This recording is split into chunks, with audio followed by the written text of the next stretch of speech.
अर्जुन उवाच अर्जुन उवाच अयति हि श्रद्धयोपेतो अयति श्रद्धयोपेतो योगाच्चलितमानसा योगाचलितमानसः अप्राप्य योगसंसिद्धिम् अप्राप्य योगसंसिद्धिं काम गतिम कृष्ण गच्छति।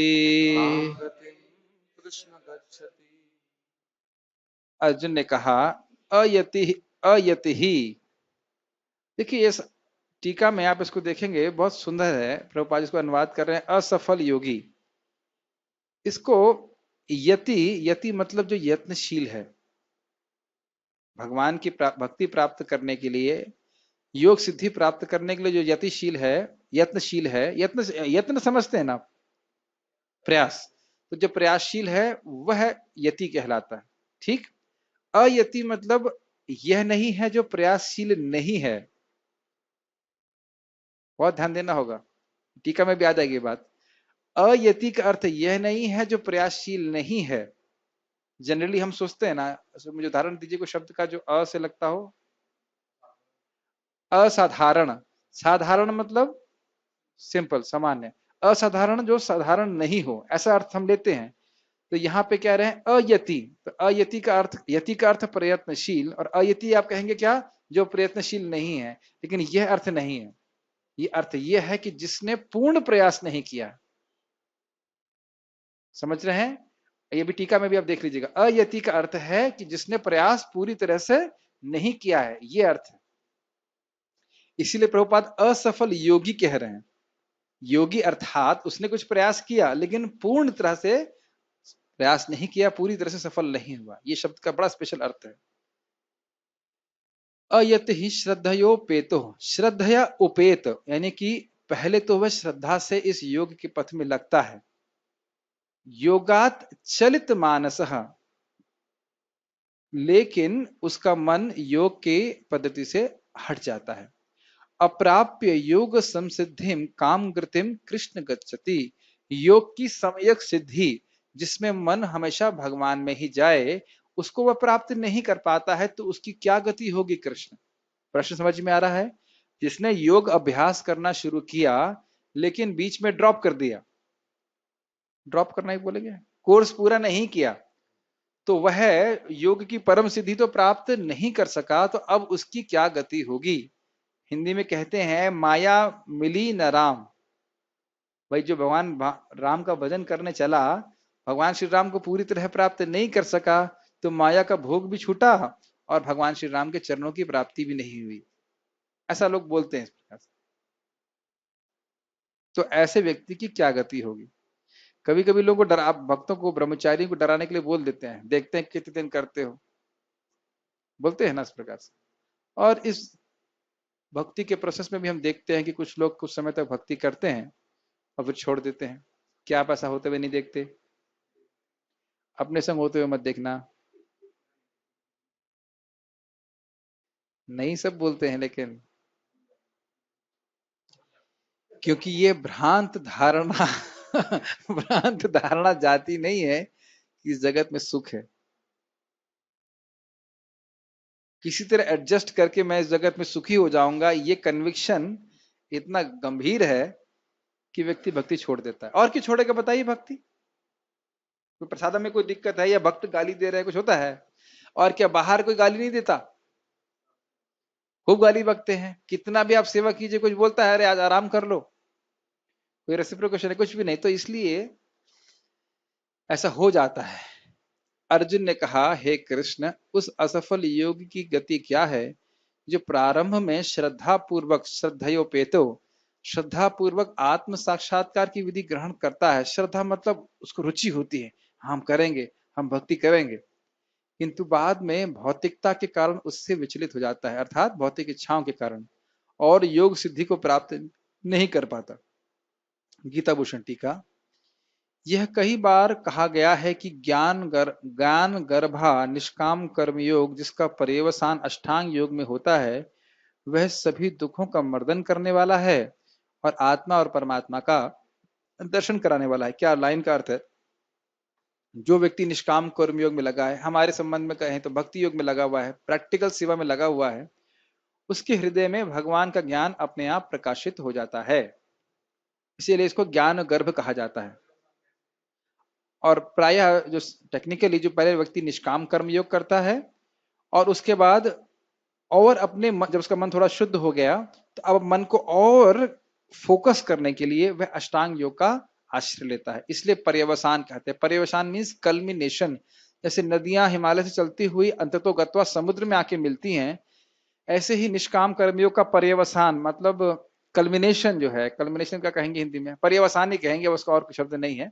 वह जाकर अंततो गत्वा वह अष्टांग योग का अभ्यास करता है, अपने मन को भगवान में केंद्रित करता है और सभी दुखों का उसकी निवृत्ति हो जाती है। सुखम आत्यंतिकम यत्तद् बुद्धि ग्राह्यम अतीन्द्रियम, हम पढ़ चुके हैं इसको। उसकी इंद्रियां पूरी तरह शुद्ध हो जाती हैं और भगवान से प्राप्त होने वाले सुख का वह अनुभव कर पाता है। तो यह दुख को खत्म कर दिया और साथ साथ वह अपने को भी देख पाता है, परमात्मा को भी देख पाता है। ये योग की सिद्धि है। ये समझ में आता है या कठिन हो रहा है? आ रहा ठीक। पहले भी भगवान कृष्ण ने निष्काम कर्मयोग की महिमा का वर्णन नेहा भी क्रम नाशोस्ति इत्यादि श्लोक में किया था। क्या इसका अर्थ है कि जो व्यक्ति इस भक्ति में, कर्मयोग में या भक्ति में आया है, उसके क्रम का, उसके प्रयासों का कोई भी हानि नहीं होगी। ये श्लोक जानते हैं ना आप लोग? तो ये उसमें कोई हानि नहीं होगी, भगवान ने वहां बताया था। जितना भी हम भक्ति कर रहे हैं वह हमेशा के लिए सील हो जाती है। सील मतलब हमारे अकाउंट में चली जाती है। इस प्रभु माइक पूछिए। जब भक्ति प्रभु जी फिक्स हो जाती है तो हमारा जो एक सुख का भक्ति में लेवल है वो बढ़ना चाहिए, तो रोज तो नहीं मिल पाता वो चीज। रोज नहीं बढ़ पाता? हाँ, कैसे कह रहे कि नहीं बढ़ पाता? जैसे सुख कभी कभी मिलता है मान लो सुख, देखिए एक अच्छा तो प्रश्न है भक्ति इनका, कट भी बहुत रही है अच्छा ना। प्रश्न है। देखिए भक्ति नहीं कट रही है। भक्ति की अवस्थाएं जानते हैं? श्रद्धा, साधु संग, भजन क्रिया, अनर्थ निवृत्ति और निष्ठा। इसको जरा ध्यान पूर्वक सुनिए। बाकी तीन पता है ना? श्रद्धा मतलब आपको लग रहा है सही कर रहे हैं, फिर आप भक्तों का संग किए, उसके बाद भजन क्रिया करना चालू, जब करना शुरू किया। बहुत ध्यान पूर्वक सुनिए। अनर्थ निवृत्ति जिसमें हम सभी लोग हैं, अर्थात हृदय के शुद्धिकरण की प्रक्रिया। अनर्थ जो अनावश्यक चीज है वो निवृत्त हो रहा है। इसमें एक अवस्था है, इसे कहते हैं घन तरल। क्या कहते हैं? घन तरल। घन मतलब सघन, डेंस, और तरल मतलब थोड़ा पतला हो गया। तो यह सभी के संग होता है जो लोग अनर्थ निवृत्ति में होते हैं। घन का मतलब होता है घना, जैसे दूध हो गया तरल और रबड़ी हो गई घनी। तो कभी आपको भक्ति में बहुत अच्छा लगेगा, आपको लगेगा शुद्ध भक्त हो गए, और कभी लगेगा अरे बड़ा कठिन है जब करना। क्या ये अनुभव कर रहे हैं आप? तो इसी से आप समझ लीजिए कि आप अनर्थ निवृत्ति के स्टेज पे हैं। तो घबराने की जरूरत नहीं है, आप ऑलरेडी चौथी स्टेज पे हैं। श्रद्धा हो गया, भजन साधु संग हो रहा है, भजन क्रिया हो गया, तो आप चौथी स्टेज पे है। और ये स्टेज काफी लंबी होती है। और अच्छा आपने प्रश्न किया, और प्राय लोग इसी स्टेज पे छोड़ देते हैं। और इस स्टेज पे ये जो अनर्थ निवृत्ति है, इसमें सबसे महत्वपूर्ण है, बहुत कान खोल करके नोट में कहीं लिख लीजिए, रेगुलैरिटी, नियमितता। अच्छा लगे बुरा लगे, आपको रोज करना है। प्रभुपाद जी से एक बार किसी ने पूछा कि I don't feel like paying obeisances to you, मेरा मन नहीं कर रहा है कि मैं आपको प्रणाम करूं। तो प्रभुपाद जी ने कहा, who cares about your feeling? ये कौन सोचता है, क्या किसी को क्या मतलब है कि आप क्या सोचते हो, कैसा लग रहा है, इसके बारे में न सोचें। जितनी बार आप भगवान का नाम जप कर रहे हैं, गीता पढ़ रहे हैं, आप भगवान के पास पहुंच रहे हो। Contact with the Supreme Lord by any of the ninefold devotional processes is always a forward march back home, back to Godhead। मुझे एकदम ये लाइन याद है as it is। नवदा भक्ति के किसी भी अंग का अनुशीलन करें तो हर बार जब अनुशीलन कर रहे हैं तो आप भगवान के धाम की तरफ एक क्रम आगे बढ़ा रहे हैं, एक कदम आगे बढ़ा रहे हैं, पीछे नहीं जा रहे हैं। और आप लोग कोई अपराध भी तो नहीं करते हैं। वैष्णव अपराध कहाँ हो रहा है? कुछ भी नहीं। वो वैष्णव अपराध करेगा तो उसकी व्यक्ति थोड़ा सा नुकसान हो जाता है, लेकिन अन्यथा चुपचाप भक्ति कर रहे हैं कि नहीं कर रहे हैं। जबरदस्ती तो नहीं बोलूंगा कि वैष्णव अपराध कर रहे हैं आप। किसी वैष्णव को डिस्टर्ब मत करो सेवा में, अपना चुपचाप भक्ति करिए तो प्रगति हो ही रही है। लेकिन यह नहीं भी कर रहे हो, वैष्णव अपराध ना भी कर रहे हो, तो भी ये घन तरल होगा। समझ में आ रहा है? जैसे ये हृदय शुद्ध हो गया, यानी 75% आपका हृदय साफ हो गया, इसे कहते हैं अनर्थ निवृत्ति। कि स्टेज क्रॉस कर ली है तो निष्ठा पे पहुंच जाएंगे। निष्ठा के स्तर पे आपको रोज भक्ति करना अच्छा लगेगा। तो इसलिए धैर्य पूर्वक करते रहिए, धीरे धीरे आपको समझ में आएगा इस जीवन में और कुछ भी नहीं रखा है, केवल भक्ति करना रखा है। जितना हम इस जो हमें समय बचा है उसमें भक्ति कर लें, आगे प्रगति कर लें, बस यही हमारे जीवन का मुख्य बात है। बाकी सब कुछ स्वप्नवत है। अनुभव हो भी रहा होगा, थोड़ा समझ में, पता नहीं यंग उम्र में समझ में आता है कि नहीं, नंबर आए कि नहीं आए, नौकरी लगी कि नहीं लगी, कोई किसी को मतलब नहीं। आप मर जाओगे दुनिया में, बुरा मत मानिए मैं से बोलता हूं, किसी को कोई फर्क नहीं पड़ता, घर वालों को भी फर्क नहीं पड़ता जिनके बारे में आप बड़े चिंतित हैं। भले आप मेरी बात ना स्वीकार करें, लेकिन सत्य यही है। हमारी शक्ल भी याद नहीं रहेगी 2 महीने के बाद। इसीलिए प्रभु जी आपको भी बोल रहा हूँ, घर वालों की चिंता छोड़ दीजिए। वैसे भगवान ने अच्छा किया है कि सारी ट्रेन कैंसिल हो गई तो आप जा नहीं सकते, है कि नहीं, भगवान ने आपको पकड़ लिया।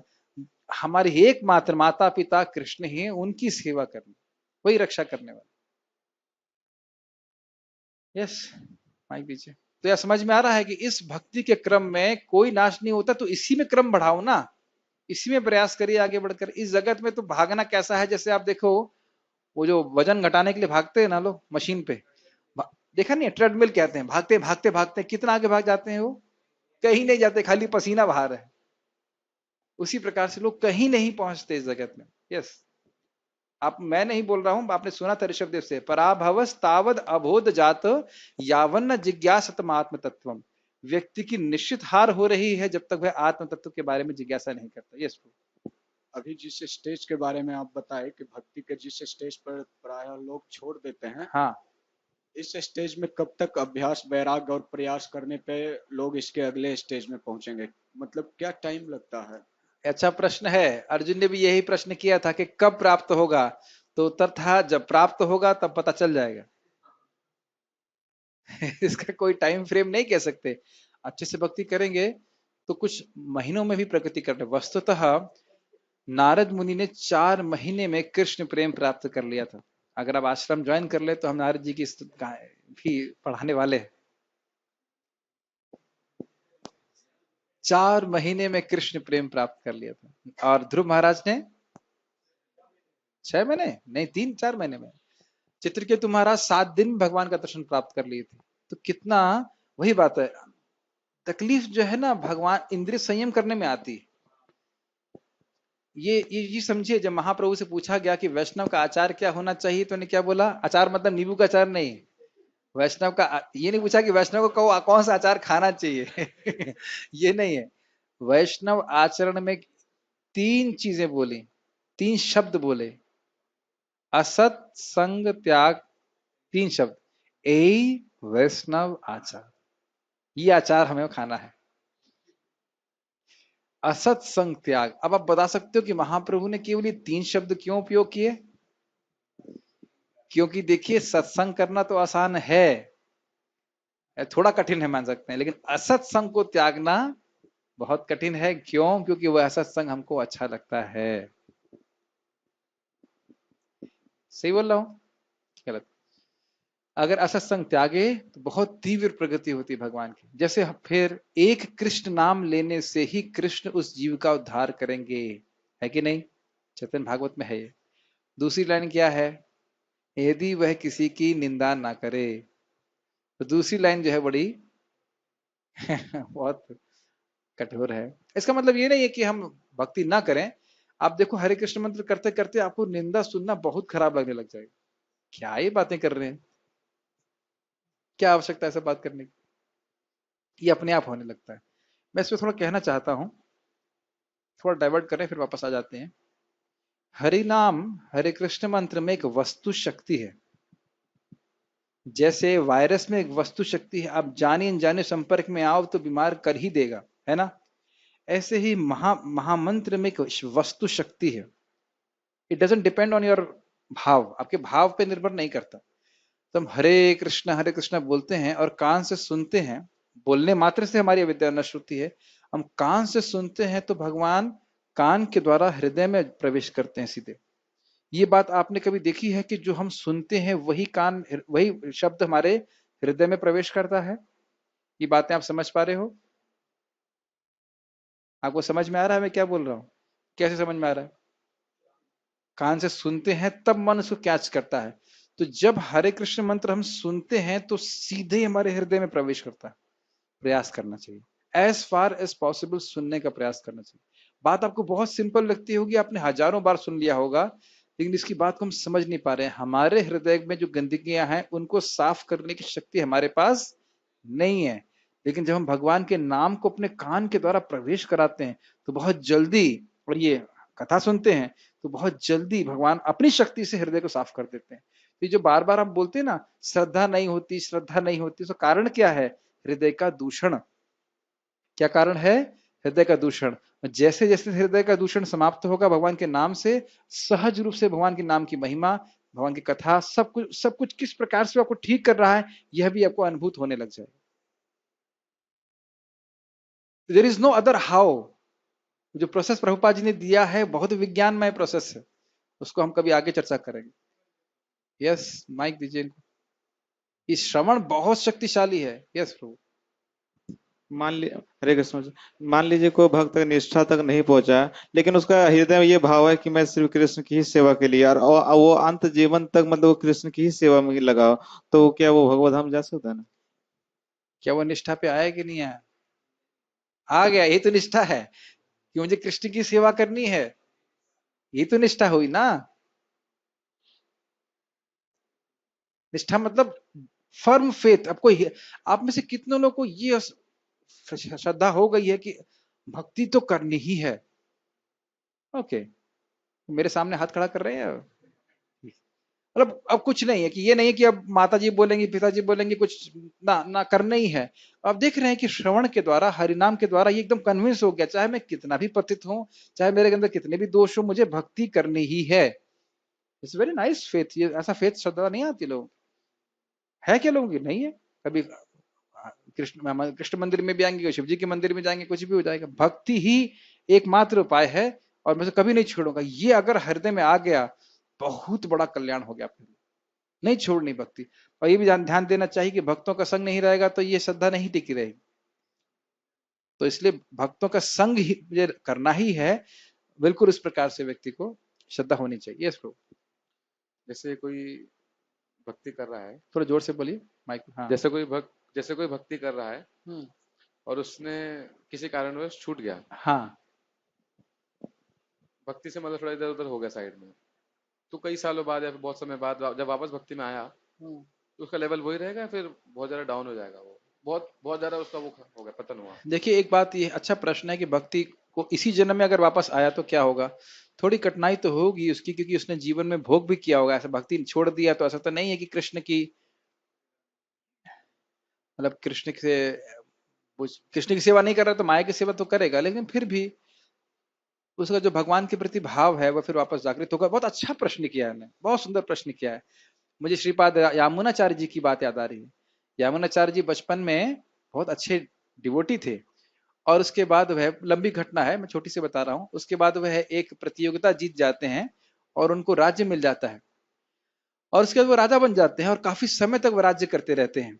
तो फिर इस बीच में उनके दादा नाथमुनि वो शरीर त्याग देते हैं, लेकिन उनके जो शिष्य थे राम मिश्र, उनको भेजते हैं कि वापस आप यामुनाचार्य जी को लेके आइए। उन्हें बहुत दुख था कि वह राजा बनकर भोग प्रवृत्ति में लगे हुए। तो बहुत लंबी कथा है। एक साल तक राम मिश्र उनको एक तिरुमलाई नाम के कुछ है साग खिलाते हैं, जिससे उनके हृदय में थोड़ा सत्वगुण बढ़ता है। और एक दिन वह साग नहीं देते हैं, तो कहते हैं कि कौन साग दिया? तो उसको लेके आते हैं, फिर बताते हैं कि आपके दादाजी ने आपके लिए एक बहुत बड़ा खजाना खोल रखा है। खजाना समझ रहे हैं? और वह 8 दरवाजों के बीच है। रंगनाथ जी के बारे में बात कर रहे थे। तो वह खजाना मैं आपको देना चाहता हूँ। तो राजा स्वाभाविक के खजाने के बारे में जानना चाहेगा, और फिर वह, लेकिन आपको मेरे साथ में आना पड़ेगा। तो श्रीपाद राम मिश्र जी जब जा रहे थे, तो जब जंगल में थे तो एक जगह उन्होंने गीता के श्लोक पढ़ना चालू किया 11वें अध्याय से। और जब वह यामुनाचार्य जी ने सुना तो अपने बचपन की स्मृति उनको तुरंत याद आ गई, और फिर कह के आप और सुनाइए ऐसे करके, और फिर वापस अपने राज्य कभी नहीं लिया, वह रंगनाथ जी में ही रह गए और भगवान के महान भक्त हुए, महान आचार्य हुए। आप रामानुजाचार्य जी आपने सुना होगा कथा, उसको आपको पता होगा। तो अब आपका प्रश्न बहुत अच्छा हुआ कि इस जीवन में भी अगर भक्त वापस आता है तो उसकी पूर्व की भक्ति की स्मृति आगे बढ़ जाती। ठीक है, सबसे अच्छा है कि हम भक्ति के पथ को ना छोड़ें, एक जीवन कम से कम भगवान की भक्ति को दे सकें। अरे एक जीवन छोड़ दीजिए, 12 साल करके देखिए, पहले 12 साल का पीरियड आप पूरा करके देखो कि कैसा अंतर होता है। Really it may just change something. आपको लगेगा नहीं शुरुआत में कुछ हो रहा है, लेकिन 12 साल लगातार नाम जप, भक्ति, भगवत गीता जो भी पढ़ रहे हैं करते रहें, बहुत परिवर्तन महसूस करेंगे। और उसमें बहुत गलतियां भी हो तो भी कोई बात नहीं कर, लेकिन 16 माला का जप आपको निरंतर करते रहना चाहिए, अच्छे से करने का प्रयास। तो हम यहाँ पे देख रहे हैं कि बात यहाँ आ रही थी कि जो भक्ति का जो क्रम है उसका नाश कभी नहीं होता है। अर्जुन यहाँ प्रश्न कर रहे हैं ताकि फिर से निष्काम कर्म की शक्ति का वर्णन सुन सकें, भक्ति की शक्ति का। हम लोग जब भी निष्काम कर्म सुन रहे हैं ना शब्द, उसको आपको भक्ति ही समझना होगा, हमको निष्काम कर्म योग नहीं करने वाले। अभ्यास और वैराग्य के प्रयत्न के द्वारा निश्चित ही मनुष्य योग का लाभ प्राप्त करते हैं। ये अर्जुन मान लीजिए ऐसा प्रश्न कर रहे हैं, ये भी पढ़ा था हमने। उस साधक की क्या गति होती है जो प्रारंभ में तो उन शास्त्रों में श्रद्धा रखता है जो योग का वर्णन करते हैं, परंतु अपने नियत कर्तव्यों के संपादन में थोड़ा ही प्रयास करता है, और अष्टांग योग में प्रयत्न शिथिल होने के कारण जिसका मन इंद्रिय विषयों के द्वारा आकर्षित हो जाता है। क्या लाइनों का अर्थ है जरा समझिए। देखिए, श्रद्धा क्या है? शास्त्र में श्रद्धा। एक भगवान श्री हरि का नाम लेने मात्र से व्यक्ति मुक्त हो जाता है। हरि अक्षर द्वयम सुना होगा। तो जब हम सब सुनते हैं तो हमारे हृदय में श्रद्धा होती कि नहीं? एक नाम से ही अनंत जन्मों के पाप नष्ट होते, श्रद्धा होती है कि नहीं? तो शास्त्रों को सुन करके उनपे श्रद्धा होती ही है, सुनने से श्रद्धा होती है। तो सुना किसी ने, अब वह भक्ति करने लग गया, और बाद में उसके जो कर्तव्य, हम उसको भक्ति के परिप्रेक्ष्य में देख रहे हैं। अरे अब रोज सुबह उठना है क्या, रोज 16 माला जप करना है, तो वहां पे वह शिथिल होने लगा। और जब स्वाभाविक है, जब यहाँ शिथिल होगा तो भोग में प्रवृत्त हो जाएगा, तो ऐसे में वह योग की सिद्धि तो प्राप्त कर नहीं पाएगा, तो उसे क्या गति होगी? क्योंकि वह स्वधर्म अनुष्ठान, अभ्यास और वैराग्य में शिथिल हो गया होता है, तो इस कारण से हृदय के शुद्धिकरण और आत्मा के दर्शन रूप फल उसे प्राप्त नहीं हो पाते। तो ऐसे योगी की क्या गति होती है? क्या क्या समझ में आया? स्वधर्म अनुष्ठान, इसका हमारे इसमें अर्थ हुआ भक्ति के नियमों का पालन। अभ्यास और वैराग्य, अभ्यास का अर्थ क्या था? बार बार चित्त को, मन को भगवान में लेके जाना, ये। और वैराग्य का अर्थ था भोगों से दूर रहना, 4 नियमों का पालन करना। अगर इसमें व्यक्ति शिथिल हो गया, उड़ गया मन उठ गया, नहीं हमें नहीं करना है, भोग में प्रवृत्त होना है, तो उसका हृदय शुद्ध होगा क्या? नहीं हो पाएगा। और क्या वह भगवान को देख पाएगा? नहीं देख पाएगा। तो ऐसे व्यक्ति को क्या गति प्राप्त होगी, यह प्रश्न है। प्रश्न स्पष्ट हो रहा है ना? हे कृष्ण, आप मुझे बताइए कि मृत्यु के उपरांत ऐसे व्यक्ति की क्या गति होती है जिसकी प्रारंभ में तो कुछ श्रद्धा होती है, परंतु वह अल्प प्रयत्न करने के कारण पूर्ण लाभ प्राप्त नहीं कर पाता है। तो मेरे ख्याल से ये तो स्पष्ट समझ में आ रहा होगा। एक बात ध्यान देने वाली है कि भगवान श्री कृष्ण की प्राप्ति यदि करना चाहते हैं तो हमारी भक्ति में 3 गुण जरूर होने चाहिए। किसी को याद है?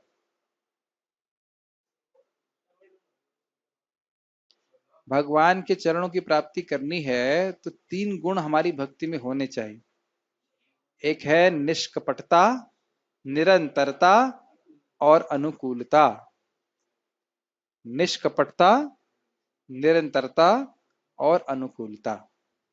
निष्कपटता, निरंतरता और अनुकूलता, यह 3 आवश्यक है। निरंतरता का मतलब है कि ये नहीं कि आज किया कल छोड़ दिया, लंबे समय तक करते रहना पड़ेगा। भगवान तुरंत अपने आप को प्रकट नहीं कराते।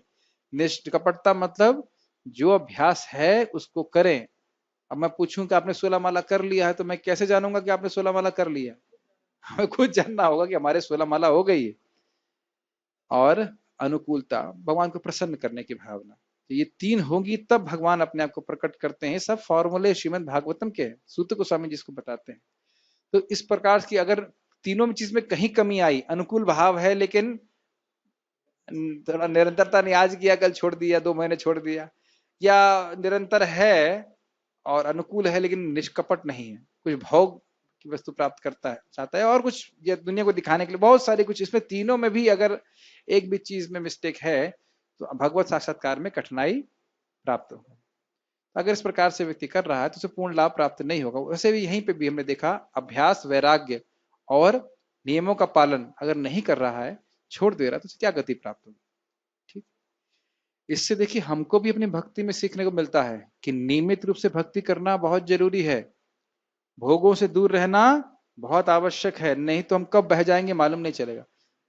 एक भक्त बड़ा अच्छा बताते हैं कि जैसे कोई ट्रेन में आप बैठे हो और एक माता जी आते हैं या कोई प्रभु जी आते हैं, थोड़ा सीट देंगे क्या, तो आप सीट दे देते हो, फिर थोड़ी देर में उसका बच्चा भी आता है, थोड़ा बच्चे के लिए भी दे दीजिए स्पेस, तो फिर थोड़ा और आप खिसक जाते हैं, फिर उसकी बच्ची, उसकी पत्नी आ जाएगा, थोड़ा उसको भी बैठने दीजिए, तो यह भी आ जाती है, तो इतने में तो लगा आपको ही सीट से बाहर कर दिया गया। तो इसी प्रकार से माया क्या कि तुम भक्ति कर रहे हो, ठीक अच्छी बात है, थोड़ा थोड़ा सा तो गैप दे दो ना, थोड़ा ये कर लो, थोड़ा वो कर लो, तो गैप देते देते माया इतना गैप बना देगी कि कृष्ण के लिए स्थान ही नहीं रहे।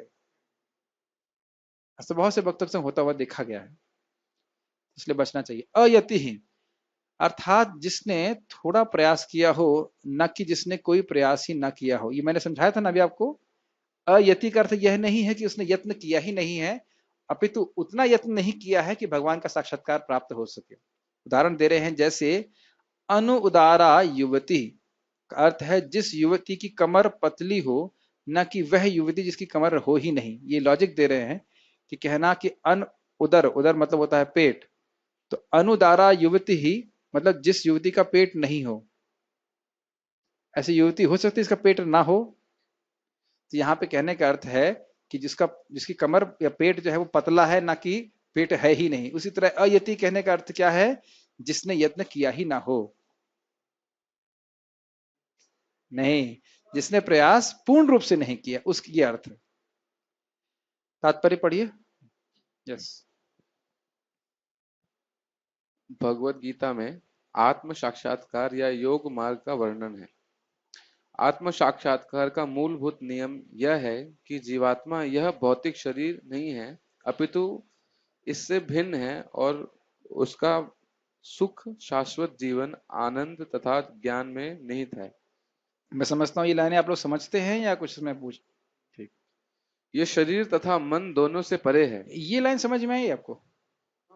क्या है बताइए अर्थ। जैसे हमारा जब शरीर हम छोड़ते हैं तो सूक्ष्म रूप से वो आत्मा रहती है, मतलब सूक्ष्म रूप में वो जीव रहता है, और मैंने उसमें इसीलिए मन, पूछा था बुद्धि, कि इसका अर्थ अहंकार क्या है। उसके साथ रहता है। देखिए, आत्मा का सुख शाश्वत जीवन, आनंद और ज्ञान में है, और ये शरीर तथा मन दोनों से परे है, अर्थात शरीर और मन की जो सुख है वह आत्मा को कभी टच नहीं कर सकते, ये अर्थ है इसका। और इसी कारण से जब तक आत्मा का सुख प्राप्त नहीं होगा, आत्मा कभी सुखी नहीं हो सकती। यस,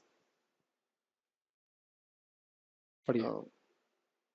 आत्म साक्षात्कार की खोज ज्ञान द्वारा की जा सकती है। इसके लिए अष्टांग विधि या भक्ति योग का अभ्यास करना होता है।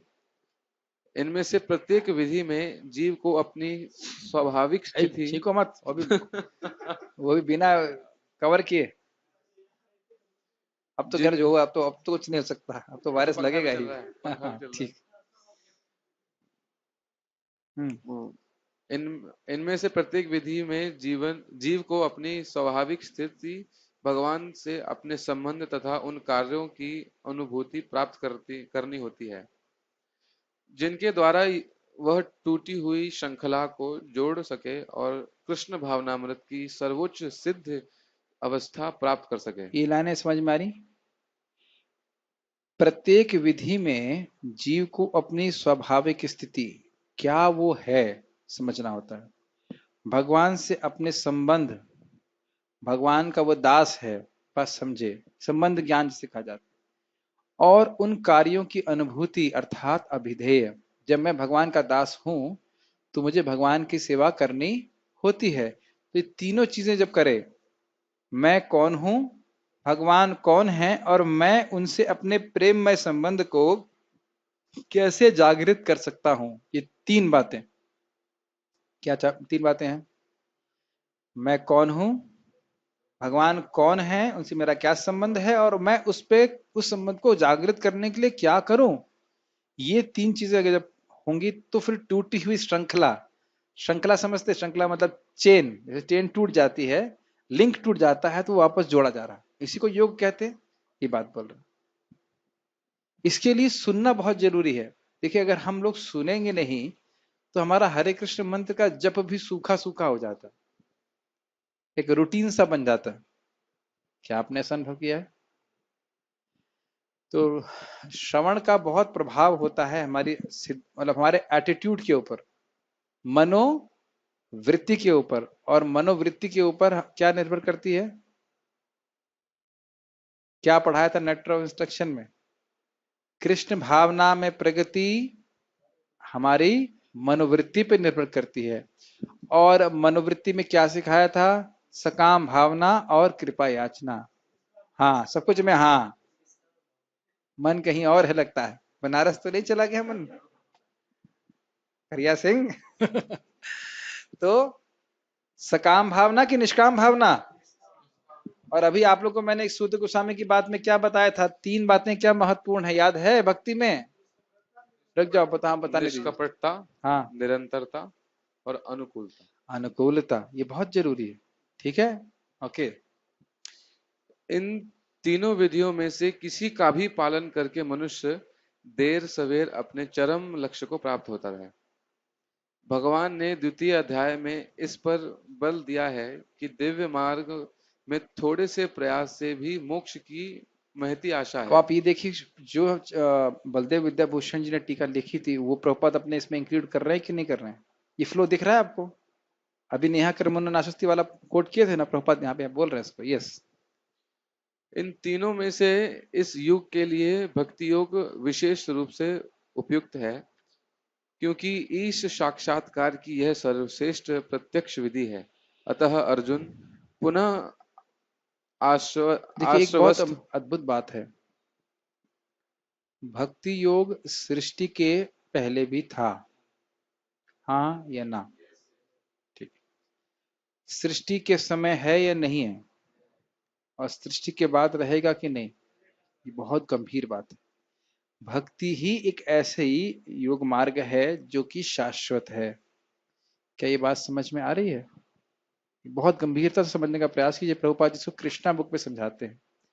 तो क्योंकि भक्ति ही ऐसा मार्ग है जो शाश्वत है, इसलिए शाश्वत स्थान को प्राप्त करने के लिए भक्ति ही एकमात्र मार्ग है। कर्मयोग, ज्ञान योग, अष्टांग योग यह तब होते हैं जब सृष्टि होती है। समझ में आ रहा है? क्या वैकुंठ में कोई कर्म योग, ज्ञान योग या अष्टांग योग कर रहा है? भक्ति कर रहे हैं कि नहीं? तो जब तक व्यक्ति भक्ति देवी का आश्रय नहीं लेता, भक्ति नहीं करता, वह भगवान के धाम नहीं जा सकता है, और भगवान का धाम ही शाश्वत स्थान है। क्या ये बात समझ में आती है? तो इसलिए प्रभुपाद कह रहे हैं श्रेष्ठतम प्रत्यक्ष विधि है। यस, जी आपने कहा भक्ति शाश्वत है, हाँ जी, पहले भी थी, अभी भी है और पहले रहेगी। तो जैसे तो फिर जीवात्मा भी तो शाश्वत ही है ना, मतलब जीवात्मा शाश्वत है। यस, तो आपने कहा कि केवल भक्ति ही एक जो है वो शाश्वत है। अरे भाई, जब मैं बोल रहा हूं कि भक्ति ही एकमात्र शाश्वत है, अर्थात इन योग पद्धतियों के में से संबंध बोल कि कर्म योग, ज्ञान योग, अष्टांग योग की अगर आप बात करें तो यह सब विधियां जो है ये शाश्वत नहीं है। तो यह कुछ आपको प्रगति जरूर करा सकती हैं, लेकिन भगवान के धाम में नहीं प्राप्त करा सकती। यस, पढ़िए। भले ही कोई आत्म साक्षात्कार के मार्ग को निष्ठा पूर्वक क्यों ना स्वीकार करे, किंतु ज्ञान की अनुशीलन विधि तथा अष्टांग योग का अभ्यास इस युग के लिए सामान्यतः बहुत कठिन है। अतः निरंतर प्रयास होने पर भी मनुष्य अनेक कारणों से असफल हो सकता है। कौन कौन से कारण आप सोचते हो? एक तो उम्र छोटी है, दूसरा दूसरी बुद्धि कम हॉर्न है, बजते रहते हैं, बुद्धि कम है, अष्टांग बुद्धि भी कम है, और गलतियां करते हैं, आलस है, कोई सिखाने वाला हमारी नहीं है, इंद्रियां हमारे हजार तरह की गलती हैं, इंद्रियां हमारे संयम इंद्रिय संयमित करने में कठिनाई है, बहुत सारी चीजें हैं। चीटिंग वीटिंग तो है ही, माया लेकिन माया बहुत स्ट्रांग है। माया स्ट्रांग है। और अब देखो कि भक्ति में फायदे क्या हैं। फायदे ही फायदे हैं, भगवत प्रेम मिलेगा। भगवत प्रेम मिलेगा, भक्ति बहुत आसान है, केवल नाम उच्चारण करने मात्र से। कथम अभी सक्रदातम मुक्तिदम प्राणे नाम यत, किसी भी तरह से नाम उच्चारण कर देगा व्यक्ति तो वह मुक्त जरूर हो जाएगा। ये बड़ी अच्छी बात है। जब आपका बिल्कुल मन न लगे तो ये जरूर याद रखिए, कथम अपि सक्रदातम, एक बार भी किसी तरह से भी नाम उच्चारण करेगा तो उसको मुक्ति प्राप्त करा ही देगा कृष्ण का नाम। तो इसलिए भक्ति बहुत सबसे आसान तरीका है। प्रसाद खाने में क्या कठिनाई है, कथा सुनने में क्या कठिनाई है? कठिनाई ये कि आप प्रवचन कर रहे हैं और बोर लग रहा है, ठीक है, फिर भी सुनिए। तो जो बोर लगे चाहे कैसे भी लगे, लेकिन सुनने में तो कोई कठिनाई। इतना अच्छा है कि नहीं समझ में आ रहा है, बैठा है तो भी प्रगति हो रही, और फिर समझ में आने लगे तो कहना ही एक क्या। श्लोक भी है प्रभु जी। हाँ। कुछ हेलने व मतलब हंसी में मजाक में, और स्तोभम कृष्ण व हेलने व, मेरे को भी याद नहीं आ रहा है। स्तोभम हेलनमेवा वैकुंठ नाम ग्रहणम अशेष अगहम विदुहु, अशेष अगहरम विदुहु। जितने भी अनंत अनंत गुणों के जो हमारे पाप है वो सब हर लेता है। अनंत अनंत जन्मों के पाप नष्ट हो जाते हैं, कैसे भी नाम उच्चारण किया जाए। ये सांकेत्यम परिहासम वा स्तोभम हेलनमेव वा वैकुंठ नाम ग्रहणन अशेष अगहरम विदुहु। जो विद्वान जन जानते हैं कि क्या है श्लोक, अभी क्या बोला था, सांकेत्यम, सांकेत में ए हरि बोल, संकेत करने के लिए। या वो देखो Krishna tea stall, Krishna tea stall, Krishna की चाय की दुकान, ऐसे कुछ भी बोले तो ये संकेत है। परिहासम वा, मजाक में, या स्तोभम, गाना पूरा करने के लिए, हो रामा हो, ऐसे करके गाने के लिए। या फिर हेलन में हरे कृष्ण कृष्ण कृष्ण हरे हरे, हरे राम राम राम हरे हरे, हरे कृष्ण हरे कृष्ण। मन बिल्कुल अब कोई ध्यान नहीं दे रहा है, ऐसे नेगेटफुल जब कर रहा है हरे कृष्ण, इस प्रकार से कर रहा है तो भी उसके अनंत जन्मों के पाप नष्ट हो जाते हैं, ऐसे विद्वान लोग जानते हैं। सही बात है। तो इतने आसान मार्ग को छोड़ करके व्यक्ति और कहीं जाएगा तो कठिनाई होगी। यस, दिव्य मार्ग का अनुसरण बहुत, कहाँ थे आप? ओ, पहला कारण हाँ, पहला तो कारण ये है, पहला तो कारण तो कहाँ गया? पहला कारण तो यह हो सकता है हाँ, कि मनुष्य, पढ़िए, इस विधि का पालन करने में पर्याप्त सतर्क न रह पाए। दिव्य मार्ग का अनुसरण बहुत कुछ माया के ऊपर धावा बोलना जैसा है। हाँ, ये लाइन बहुत जबरदस्त है। जब आपने माला पकड़ी तो माया का स्पॉटलाइट आपके ऊपर आ जाता है, ये क्या कर रहा है? क्योंकि मामे व ये प्रपद्यन्ते मायामेताम तरन्ति ते, जो कृष्ण की शरण लेने लगा, जो नाम जप करने लगा, वह तो कृष्ण के सामने आ गया, कृष्ण के आपस में आ गया। तो माया उसको कृष्ण की शरण लेने में रोक नहीं सकती है, ये नहीं कर सकती, क्योंकि इच्छा हमारी स्वतंत्र है। ये बहुत ध्यानपूर्वक सुनिए, मैं इस समय पूरी तरह स्वतंत्र हूं, इस समय, राइट नाउ। लेकिन दो ही ऑप्शन है, माया या कृष्ण। मैं इसको थोड़ा धीरे धीरे समझाऊंगा। मेरी स्वेच्छा को किसी के बाप की दम नहीं ऐसे बोला जाए कि वह उसे कहीं और लगा दे, कोई नहीं रोक सकता। मैं अपनी स्वेच्छा से या तो कृष्ण को स्वीकार करूं या माया को, लेकिन मेरी स्वेच्छा कहां पे है? केवल इस समय। और माया हमारी स्वेच्छा का हमसे दुरुपयोग तो करा सकती है, लेकिन स्वेच्छा को कभी भी हमसे अलग नहीं कर सकती। ये सब बातें समझ में आ रही हैं, नहीं समझ में आ रही हैं? हो सकता हो कि कल मैंने बहुत पाप किए हों, माया ने मुझे भ्रमित कर दिया, कि आज मैं फिर भी कृष्ण की शरण में जा सकता हूं। हाँ या ना? कभी भी निरुत्साहित मत होना बेटा इस मामले में। कितना भी पाप किया हो मैंने 2 घंटा पहले, लेकिन फिर भी मैं अभी गीता क्लास में आ सकता हूं, और कृष्ण मुझे स्वीकार करने के लिए हमेशा तैयार हैं। प्लीज इस बात को अपना एक सर खोपड़ी का ऑपरेशन करके उसके अंदर डाल लीजिए और सील कर लीजिए। कितना भी हमारी माया हमारी स्वेच्छा का को बिविल्डर कर सकती है कि हमें पाप में प्रवृत्त करा दे, कुछ भी करा दे, लेकिन हमारी स्वेच्छा को कभी भी हमसे नहीं ले सकती है। I don't know whether I can like sufficiently emphasise this point. कितना भी पाप हो, कुछ भी हो, बाप हमारे वही हैं। कौन है? कृष्ण। ऐसा हम कुछ नहीं कर सकते कि कृष्ण हमारे हृदय से चले जाएं। कृष्ण हमें कभी रिजेक्ट नहीं करते हैं, ये ध्यान देना चाहिए, कितना भी गलती हो जाए। क्योंकि देखिए जब हम भक्ति में आते हैं तो केवल अभ्यास के कारण, अगर मैं कह दूं पंखा अभी बंद कर दो तो आप स्विच ऑफ कर दोगे, फिर भी पंखा घूमेगा थोड़ी देर, तो पुरानी आदत तुरंत नहीं जाती है, संस्कार रहता है, वो एक इंप्रेशन रहता है। ये नाम जब कर रहे हैं भगवान यही देख रहे हैं, पहली बार जब आपने हरे बोला या कृष्ण बोला, भक्तों के संपर्क में नहीं आए थे तब, उससे पहले भी जब कृष्ण बोला था तब भी कृष्ण सोच लेते इस व्यक्ति की रक्षा मुझे करनी। और मैं अब ये तो नहीं पूछूंगा इसने क्या क्या किया है, लेकिन जीवन में हर कोई व्यक्ति कुछ ना कुछ पाप जरूर करके आया है, और फिर भी आप देखिए आपको आश्चर्य नहीं होता है कि भगवान आपको भक्ति में क्यों लेके आए? कोई आश्चर्य नहीं होता आपको? और भक्ति में आने के बाद भी कितनी गलती करी, फिर भी कृष्ण उसको आपको रखे हुए हैं। तो ये ध्यान देना चाहिए कि कृष्ण ऐसे पति हैं जिन्हें डाइवोर्स नहीं देते, वो अपने अपने सेवकों को या अपनी पत्नियों को, जो भी कह लीजिए, डाइवोर्स नहीं देते हो, छोड़ते नहीं हो। कुछ पूछना चाहते हैं?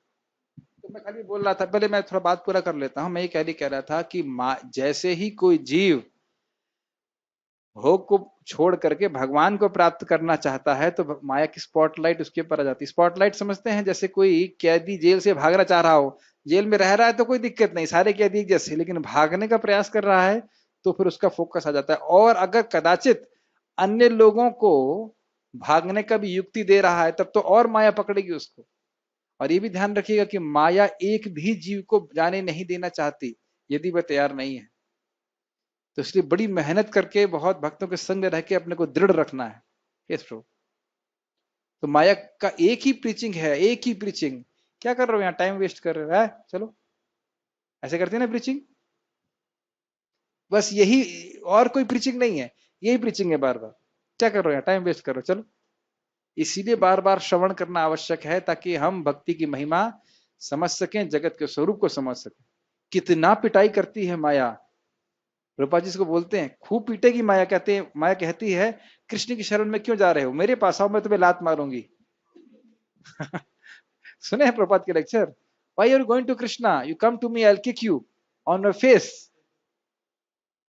बट हम हाँ हाँ हाँ हाँ ठीक है, यस। जैसे आप बता रहे थे तो जटा में श्लोक आता है जहाँ कृष्ण तहाँ नहीं जहां माया। कृष्ण तहां नहीं मायर अधिकार। यस, तो ऐसा भी तो होता है, हम डेटी के सामने खड़े रहते हैं, हमारे अंदर भोग के विचार आते हैं, ऐसा हम भगवान के सामने खड़े रहते हैं, भोग के विचार आते हैं, लेकिन भगवान के मन में क्या विचार आ रहा है? हमारा डिवोटी है, हमारे सामने आया है, तो हमारा मन भगवान में लगे या न लगे, लेकिन भगवान का मन हम पर लग रहा है, ये अच्छी बात है कि नहीं? जैसे पूतना क्या करने आई थी, आप भगवान पे बम गिराने तो नहीं जाते ना, तो वो तो भगवान को मारने के लिए आई थी। तो भगवान तो यही देखते हैं कि जीव मेरे को प्रणाम कर रहा है और उसका उद्धार मुझे करना है। धीरे धीरे करके भोग प्रवृत्ति समाप्त हो जाती। ध्यान दीजिएगा, संस्कार संस्कारी संस्कार है, और इसी के द्वारा हम शुद्ध होते हैं। जब भगवान बोल रहे हैं कि मन मुझ में लगाओ, मेरे भक्त बनो, तो ये तो नहीं कह रहे हैं कि पूरी तरह शुद्ध हो गए तब आओ। अभी तो गीता में क्या बोलते हैं, सर्वधर्मान परित्यज्य माम एकम शरणम व्रज, हम त्वाम सर्व पापेभ्यो मोक्षयिष्यामि मा शुचः। तो मन की बात छोड़िए, पहले इंद्रियों को संयमित कीजिए। इंद्रियों से, आंखों से तो भगवान को देख रहे हैं ना, धीरे धीरे करके अविद्या का रोग समाप्त हो जाएगा। तो समाप्त। यस, मुझे माया इतनी स्ट्रांग है, बिल्कुल भी अनुकूल नहीं है हमारी भक्ति के लिए, माया देवी, तो व्हाई डज शी एग्जिस्ट? माया जब हमको इतना परेशान करती है तो क्या आवश्यकता है? हमारा लक्ष्य आपको है यहाँ भक्ति आश्रम में करना, क्यों भेजा गया है? भक्ति करने के लिए। घर में नहीं कर सकते थे? नहीं, मैं वही तो पूछ रहा हूँ। आप समझ में आ गया आपको? वैसे तो यहाँ पे हम इतने खतरनाक नहीं है, लेकिन जब कोई माता पिता का बच्चा बिगड़ जाता है और माता पिता उसको दंड नहीं देते हैं, तो ऐसे व्यक्ति के संरक्षण में रखते हैं जो थोड़ी पिटाई भी करे और बच्चा सही हो जाए। बच्चा और बिगड़ गया तो? बच्चा बिगड़ नहीं सकता। हर जीव, बहुत ध्यान पूर्वक सुनिए, भगवान की तरफ ही जा रहा है। ये पूरा वर्ल्ड ऐसे डिजाइन किया गया है कि एक ना एक दिन हर जीव मुक्त हो ही जाएगा। अब भक्ति प्राप्त हो गई तो तुरंत हो जाएगा मुक्त। ये तो पता नहीं कितना हजम कर पा रहे हैं बात। ये बहुत कठिन बात है, बहुत गंभीर बात है। हर जीव एक ना एक दिन भगवान के धाम चला जाएगा।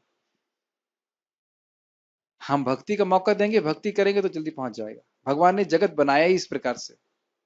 भोग जितना भी कर, समझा देता हूं, जितना भोग करेगा व्यक्ति अंततोगत्वा वह दुखी हो जाएगा। होगा एक ना एक दिन, कई जन्मों के बाद हो दुखी हो जाएगा। और फिर वह थोड़ा सोचेगा इस जगह से बाहर निकलने का रास्ता है क्या, कुछ है क्या, हायर उच्चतर उद्देश्य है क्या, और फिर वह भगवान के बारे में सुनने का कुछ मौका भगवान उसे देंगे और वो पार हो जाएगा। यहाँ जितने भी उपस्थित भक्त हैं और जिन लोगों का आप प्रचार करते हो, उनकी श्रद्धा वो एक जन्म में नहीं आ गई है, हमको लगता जरूर है। अब पता नहीं कितना सत्य है, मुझे बारे में मेरे एस्ट्रोलॉजर ने मुझे बोला था कि तुम्हारा जन्म नहीं होना चाहिए था, लेकिन कुछ पाप रह गया था जिसकी वजह से तुम्हारा जन्म हुआ है। अच्छी बात ही बोल रहा है, सुनने में अच्छा लगता है। बट हर व्यक्ति जो यहाँ बैठा है, he has been hand picked, HANDPICKED, hand pack नहीं, हैंड पिक्ड। हर भक्त का यहाँ पे चुनाव किया गया है श्रीमन चैतन्य महाप्रभु के द्वारा, तभी आप कृष्ण भावना में आ सके हो। कोई भी एक्सीडेंट से नहीं आया है। मैं अपने जीवन में बता रहा हूं, मैं जो प्रवचन सुन करके भक्ति में आया था, पहले मैंने कहा यार उसमें लिखा था पर्सनैलिटी डेवलपमेंट, ऐसे भक्त लोग धोखा करते हैं। और मैंने क्या ये पर्सनैलिटी डेवलपमेंट जाएगा है फालतू, मैं जाने ही वाला नहीं था। फिर मैंने सुना, अरे एक दूसरा व्यक्ति आया बोला नहीं नहीं वो कंपलसरी है, सबको जाना ही है। मैंने कहा जाना ही है, चलो अब चले जाते हैं। और फिर वहां जाकर के भगवत गीता, कोई स्कोप ही नहीं था जीवन में, मैंने कभी पूजा नहीं करी, कोई स्कोप नहीं था कि मैं सोच सकता था कि ऐसा कुछ इस्कॉन जैसा एग्जिस्ट करता है।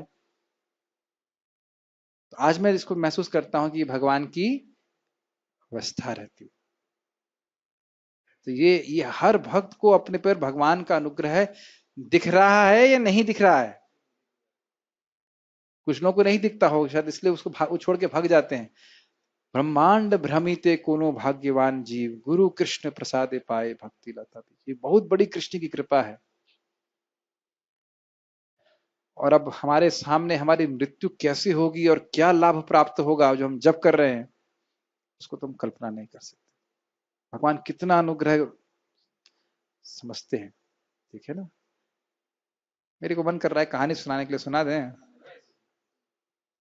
पहले भी सुनाया है, फिर से सुना देता हूं। कितना भगवान कृपालु है। नरसिंह पुराण में कथा आती है कि एक व्यक्ति था, बहुत खराब व्यक्ति था। वो था तो ब्राह्मण कुल का, लेकिन बहुत खराब व्यक्ति था। और व्यभिचार करना, शराब पीना, मार काट करना उसका नियम बन गया था। एक बार वह एक खंडर में 4 ब्राह्मणियों को अपहरण करके लेके आया और उनका भोग करने के लिए। तो देखा उसने स्थान गंदा है, तो उसने थोड़ा झाड़ू मारना चालू किया। और फिर कहा है तो अंधेरा है, अंधेरे में कैसे कुछ करूंगा, तो दीपक जला दिए। और दूर ही राजा के सैनिक थे, वह सोचे कि यह एक जासूस है, तो आए और उसका गला काट दिया, उस आदमी का गला काट दिया। तो वह खंडर क्या था, नरसिंह देव भगवान का मंदिर। उसको भगवान के मंदिर में केवल एक बार सफाई करने का और दीप जलाने का लाभ प्राप्त हुआ, तो चतुर्भुज रूप प्राप्त हो गया। अब ये देख रहे हैं कि भगवान की कृपा क्या है। सभी पे लागू होती। तो अब ये मृदंग बजाते हैं मंगल आरती में जाकर के, भगवान के लिए भूल जाएंगे भगवान। ये आप लोग भगवान के सामने जा रहे हो, उनको प्रणाम कर रहे हो, उनका जप कर रहे हो, भगवान कितना भगवान उसको मानते हैं भक्त को। अरे जो वृंदावन में आ गया और आना छोड़ दी, जिसने संकल्प किया कि वृंदावन में आऊंगा, वह उसके सारे पाप नष्ट हो जाते हैं। महाराज समझा रहे थे। और वृंदावन में आकर के भगवान का भजन करे तो भगवान को तो बिल्कुल अपना मानते हैं। भजन भी छोड़ दीजिए, केवल आने मात्र से अपना मानते हैं। और आके कोई भजन करे तो फिर, तो यही बात है कि भगवान के स्वभाव को समझना चाहिए, तब इस प्रकार से व्यक्ति की इच्छा होगी मैं इस जगत के चीचड़ों की सेवा क्यों करूं। चीचड़ समझते हैं, जो गाय जैसे चीचड़ मतलब होता है जो गाय के शरीर में छोटे छोटे कीड़े हो जाते हैं, खून पीने वाले। तो ऐसे खून पीने वाले चीचड़ों की सेवा करने से क्या फायदा होगा, जो केवल मेरा खून पीना चाहते हैं, है ना। विफल सेविनो कृपण दुर्जन चपल सुख लवलाभ के लिए, Why should I serve them?